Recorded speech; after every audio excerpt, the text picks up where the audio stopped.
माझ्या सोलापूर जिल्ह्यातल्या लोकमंगल साखर कारखाना हा कॅबिनेट माजी सहकार मंत्र्यांचा असून इथं डिस्टिलरीचा प्रोजेक्ट गेल्या कित्येक वर्षापासून चालतोय।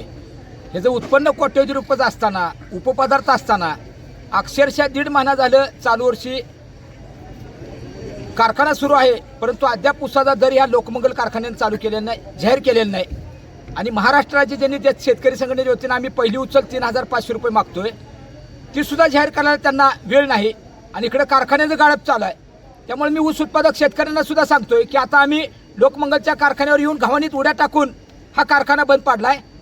तर उद्या सकाळपासून या उत्तर तालुका असो, पंढरपूर असो, मोहोळ असो, दक्षिण असो, बार्शी तालुका असो, या गावोगावच्या शेतकऱ्यांनी या लोकमंगल कारखान्यावर आलं पाहिजे, आपली भीती निर्माण केली पाहिजे। त्यांना आपल्याला काय गुंडगिरी करायची नाही, पण ऊस उत्पादक शेतकरी आता 50% पेटून उठलेला आहे। राहिलेला 50% शेतकरी पेटून उठला तर ह्यांना गुडघे टेकायला लाव, 3,500 ची पहिली उचल आपण द्यायला लाव।